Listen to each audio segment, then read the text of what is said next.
ኢትዮጵያ የባህር በር ለማግኘት የጀመረችው እንቅስቃሴ የጎረቤት ሀገራት በቀጠናዊ ትብብር መንፈስ ሊፈቅዱ እንደሚገባ በኬንያ ናይሮቢ ስትራትሞር ዩኒቨርሲቲ የዓለም አቀፍ ግንኙነትና ዲፕሎማሲ ምሁር የሆኑት ዶክተር ኤድጋር ጊቱዋ ገለጹ።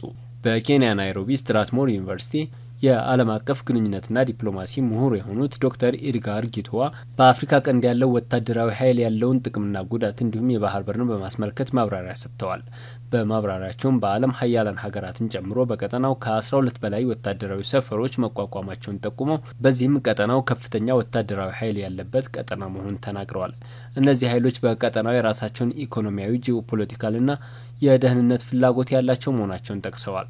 በቀጠናው የወታደራዊ ሰፈሮች መስፋፋት አዎንታዊም አሉታዊም ጎን እንዳለው አንስተዋል። ሽብርተኝነትን ጨምሮ በባህር ላይ የተደራጁ ወንበዴዎችን ለመከላከል ትልቅ እገዛ ማድረጉን በአዎንታዊ ያነሱት ምሁሩ የወታደራዊ ኃይሉ መስፋፋት ለቀጠናው ሀገራት ስጋት የሚፈጥር መኖሩንም በአሉታዊ ጎን አንስተዋል። ውጤቱ አዎንታዊም አሉታዊም ሊሆን ይችላል። አዎንታዊ ጎን በኤደን ባህረ ሰላጤ ዙሪያ ያለውን የባህር ላይ የንግድ መስመሮችን ሰላም ማስጠበቅ እና የባህር ንግድን ለመጠበቅ የሚለው ይገኝበታል። ይህ ወደ ቀይ ባህር ለመግባት የሚያስችል በመሆኑ አዎንታዊ ነው። ባሉታዊ ስናየው ይህ በአፍሪካ ወደ ተቃራኒ ሊቀየር ይችላል። ለምሳሌ አንዳንድ የአፍሪካ ሀገራት ማድረግ የማይፈልጉ ከሆነ ወይም የተነገራቸውን ማድረግ ካልፈለጉ ወይም ጥቅሞቻችን ከሌሎች የዓለም ኃይሎች ጥቅሞች ጋር የማይጣጣሙ ከሆነ ይህ ወታደራዊ መሰረት በተለያዩ የአፍሪካ ሀገራት ላይ የማጥቃት እርምጃዎችን ለመውሰድ ሊያገለግል ይችላል።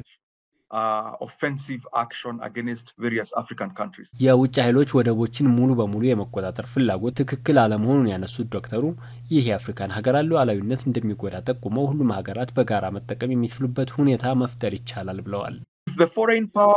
የውጭ ኃይል ወደቡን 100% ለኔ ብሎ ሊቆጣጠረው ከፈለገ ልክ አይደለም። ይህ የአፍሪካ ሉዓላዊነት ያሳጣታል። ሀብቱን በጋራ መጠቀም አለባቸው ብዬ አስባለሁ። እንደማስበው ወደቡን የገነባው የውጭ ኃይል ከሆነ ሀገራቱ ሊጠቀሙበት ይችላል።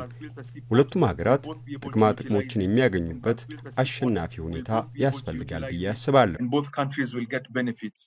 ኢትዮጵያ የዓለማችን ትልቅ ሀገር ሆና የባህር በር መዳረሻ የሌላት ሀገር መሆኗን አንስተው ኢትዮጵያ የባህር በር ለማግኘት የጀመረችው እንቅስቃሴ መደገፍ ይገባዋል ብለዋል። የጎረቤት ሀገራት በፓን አፍሪካኒዝምና በቀጠናዊ ትብብር መንፈስ ኢትዮጵያ የባህር በር ለማግኘት የጀመረችውን እንቅስቃሴ ሊደግፉ እንደሚገባም ተናግረዋል። እንደ ሶማሊያ፣ ጅቡቲና ኬንያ ያሉ ሀገራት ኢትዮጵያ ወደ ባህር በር እንድትደርስ መፍቀድ አለባቸውም ብለዋል። በቀጠናዊ ትብብርና በፓን አፍሪካ መንፈስ ሶማሊያ፣ ጅቡቲ እንደ ኬንያ ያሉ ሀገራት ለኢትዮጵያ ቅናሾችን መስጠትና ወደ ባህር እንዲደርስ መፍቀድ አለባቸው፣ ወደብ እንዲኖራት። ምክንያቱም በዚህ መንገድ የኢትዮጵያ ትልቅ ኢኮኖሚ የሚተነፍስበትና ወደ ባህር የሚደርስበት መንገድ ያገኛል።